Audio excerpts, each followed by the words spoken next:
does not fast? Who does not fast? Who has a legitimate excuse for not fasting? There are 4 categories of people who have a legitimate excuse. My dear brothers and sisters, unfortunately, we have a problem now where people become too lax and they simply assume that fasting is not necessary for the most trivial reason. No, fasting is one of the arkan of Islam. Fasting is one of the obligations of Islam. Fasting was revealed in the very second year of the Hijrah. After the Prophet emigrated, the very first thing that came out after Salah was fasting and zakah. They both came down basically right after the Hijrah. By a few months they came down. And fasting is an obligation upon every single Muslim who is capable of doing so. There are 4 categories of those who are excused from the fasting. The first and the most common one is the woman in her monthly cycle or after she delivers and she is bleeding in that portion, the nifas months. So the woman in her hayd, in her menses, and the woman in her nifas, such a lady obviously does not fast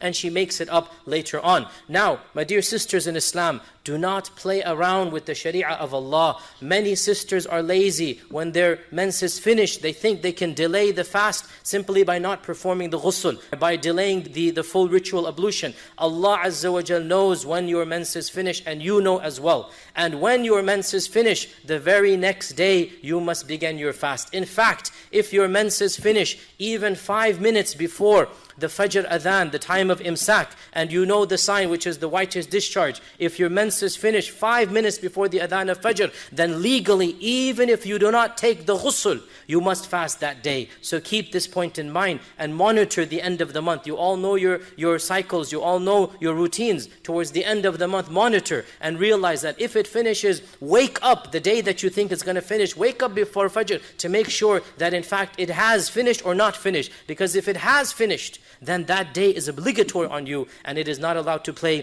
games with the sharia of Allah subhanahu wa ta'ala. This is the first category. The second category are men and women who are sick and traveling. And this category, it is permissible for you to fast. It is permissible for you to leave the fast. It's up to you. But the better thing to do is that if fasting is a hardship, then you should not fast. If fasting complicates your medical problem, if fasting is a hardship during travel, and you know best, travel is relative. For some of us, traveling is an hour-and-a-half drive in the air-conditioned car. In such a case, maybe don't break the fast if you don't want to. Sometimes traveling involves a 15-hour journey across the globe, in which case fasting will be a big problem. You know best. And our Prophet ﷺ said, it is not righteousness to fast while traveling, meaning if it's difficult to fast, Allah will not reward you if you're causing hardship when you are fasting during travel. You decide. If it's a piece of cake, if it's easy, then go ahead and fast. Also in terms of sickness, what constitutes a legitimate sickness? The response is common sense will tell you. You don't need to go to a doctor or even an alim. Common sense will tell you. If you have a little bruise or cut on your finger, that's not going to cause you to not fast. But if you have a high fever, subhanAllah, you need your liquids, you need to drink all day long, you need this, you need that. A high fever definitely is an excuse for leaving the fast and then making it up on a later day. You know, use your better judgment. What sickness is such that it will complicate the fast if I continue fasting? And there might be some gray areas here and there, you're not quite sure. So go ahead and attempt in the morning to fast. If you feel you're getting a more strong headache or this or that, your sickness is being complicated, then break the fast, and Allah Azza wa Jal is forgiving and merciful. Also, there are gray areas of certain medical issues such as diabetes and others.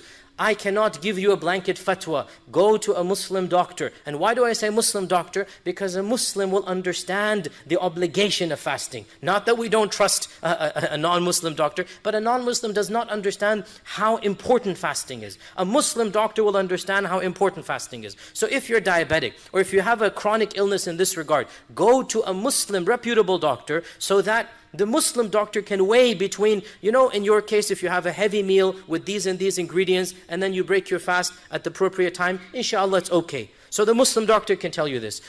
Because the Muslim doctor has experience of fasting, and he knows the obligation of fasting. So if there are areas such as diabetes, such as other things of this nature, then go seek counsel with a health professional who understands the obligations of fasting. This is the second category, sickness and traveler. The third category of those who don't have to fast are those who are permanently sick or those who are too elderly and weak to fast, permanently sick, severe case of diabetes. Severe case of diabetes. He cannot remain without food for 5 hours, let's say. Khalas. So Allah's Sharia has not come to kill people or to make life difficult. For such a person, somebody who is very old, 70, 80 years old, he doesn't have it in him to fast. For such a person, the fasting is forgiven.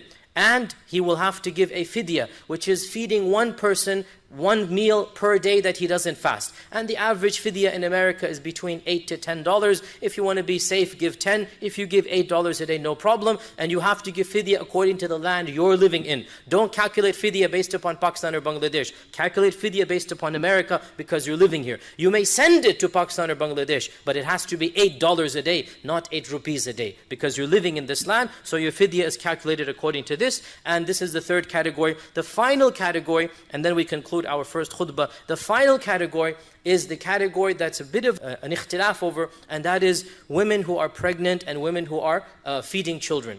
This category is where many women show laxity. The fact of the matter is, an average, healthy young lady who is pregnant or who is feeding should not really have an excuse to break the fast. However, if the doctor says, or if she herself feels fainting or whatnot, then yes, we understand, and so the Sharia will allow her to break the fast. Nonetheless, an average young healthy lady who is pregnant or who is feeding a child, generally speaking, should not just jump to the conclusion, I don't have to fast. Because the fasting, generally speaking, should not harm her situation. Nonetheless, let her seek the advice of her own professional counselor. And also, again, let's encourage a Muslim doctor who understands the importance of fasting. If the doctor feels, and if she as well feels, that fasting will not be possible, then she may avoid the fast, but she will have to make up the days that she has missed. She cannot give money because her ruling is the ruling of the one who was sick or traveling. That is, she will overcome the sickness, she will come back to a regular state, and she will then have to fast all of the days. And indeed, Allah subhanahu wa ta'ala knows best.